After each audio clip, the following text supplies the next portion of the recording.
Magandang araw muli sa inyo mga kapolitika at maraming salamat sa tumutunghay at sumusubaybay, sumusuporta dito sa ating YouTube channel.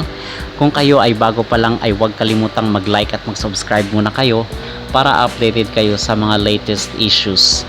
So ang ating pag-uusapan sa videong ito ay itong mga posibleng matitinik na makakalaban ni Miss Chelsea Manalo para sa ganaping Miss Universe 2024 sa Mexico. So wala pang exact date kung kailan gaganapin, pero ang sure tayo is sa Mexico gaganapin yung Miss Universe 2024. And nakikita kasi natin dito sa direksyon na parang bumabalik na naman sa mga side ng Latina yung popularity ng Miss Universe. Kung kaya nung last year is dito ginanap sa El Salvador and ngayon naman is sa Mexico. And balwarte talaga itong sa side ng mga Latina.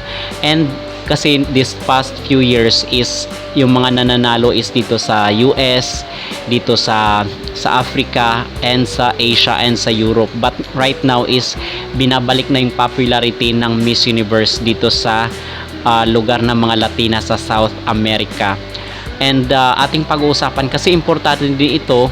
And in fact nung last year 2023 is nahulaan nga nitong mga sobrang dami ng mga beauty pageant expert ang nagsasabi na itong si Miss Nicaragua, si Shanice Palacios, yung mananalo at maging winner ng Miss Universe 2023. And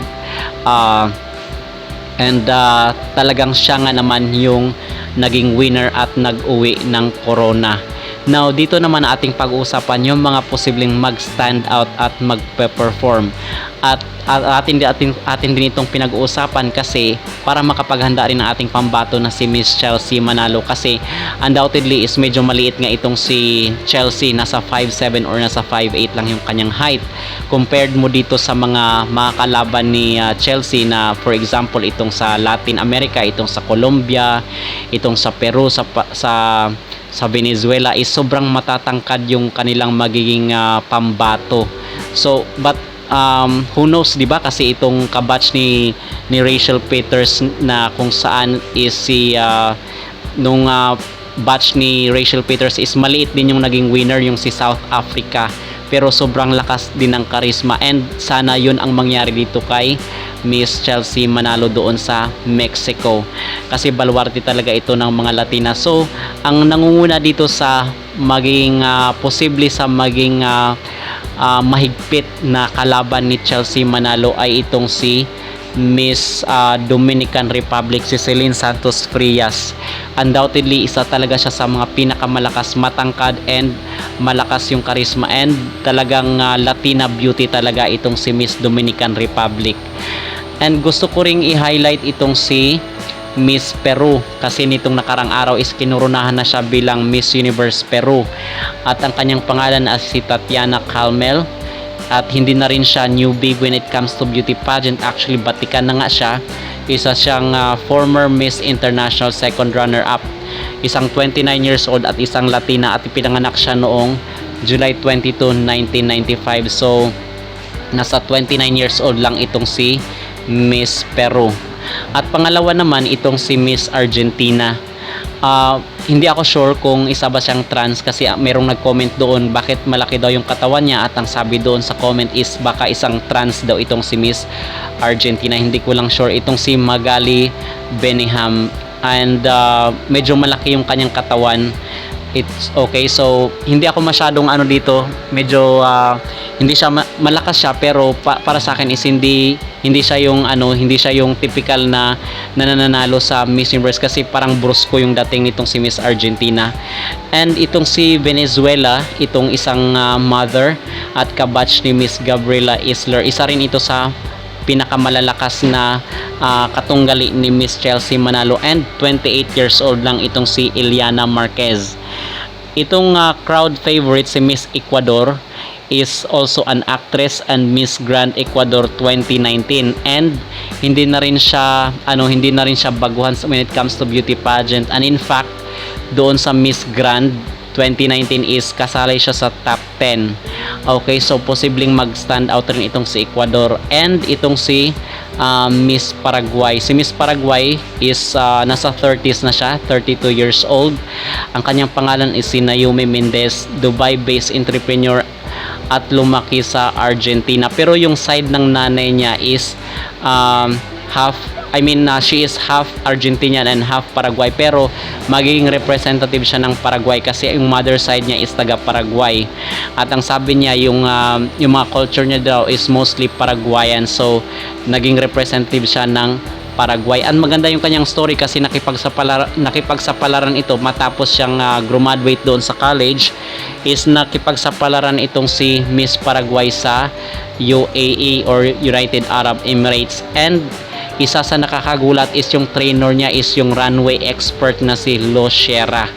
And kung inyong matandaan sino ang nagsusubaybay sa inyo dito sa Miss Universe, itong si Lo Sierra is isa siya sa mga nagsabi na dinaya daw itong si Miss Marquez D noong 2023 na beauty pageant after hindi mapasok ni Marquez D itong top 5. So ang sabi ni Lo Sierra is na-rob daw itong si Michelle. Okay, yung Miss Universe Philippines 2023 natin. And isa rin dito sa mga malalakas itong si Colombia. 30 years old lang siya at isang fashion designer. And yung isa rin sa maugong ngayon is itong si Bonaire. Itong si Bonaire is dating Miss Grand International 2023 na hineld sa Vietnam. So isa rin dito sa pinakamalakas kasi hindi na rin ito baguhan when it comes to beauty pageant. Pero marami rin kasi nagsasabi mga kapolitika bakit natin ito pinag-uusapan kasi baka ang maging matinik daw talaga na kalaban ni Chelsea Manalo ay yung may-ari talaga mismo ng Miss Universe, si Anja Krahutatip, kasi alam naman natin yung bash na natanggap niya after malaglag sa top 5 ni Miss Marquez D. And ang sabi doon is baka gumanti itong si Jack Krahutatip sa ating pambato na Miss Chelsea Manalo, and baka hindi pa siya papasok sa top 20. So ito talaga yung pinakamalakas talaga. Kung may mga malalakas sa kandidata na makakalaban itong si Miss Chelsea Manalo, ito yung pinakamatindi talaga kung makikialam itong si Anja Krahutatip dito sa maging resulta ng Miss Universe, especially dito sa top 20 kasi obviously kung hindi ka papasok sa top 20 sa entrada pa lang is tatapusin na yung laban mo. Paano ka pa makakarating doon sa top 5, diba? Kung dito pa lang sa top 20 is ilalaglag ka na. And ito yung inaabangan ng mga tao kasi baka magkakaroon ng dayaan na naman and baka impluwensyahan ni Anja Krahutatip itong maging resulta ng Miss Universe 2024 kasi obviously yung bash na natanggap niya mula sa mga Filipino fans is talagang below the belt na last year, and mayroon pang time na kung saan is na-deactivate yung kanyang account. Parang blinak niya ata yung certain country which is kasali doon ang Philippines, pero ngayon is bumalik na yung kanyang visibility ng kanyang account dito sa Pilipinas kasi sobra talaga, and baka gumanti siya. At ito yung dapat paghandaan ng Pilipinas at ng Miss Universe Philippines organization.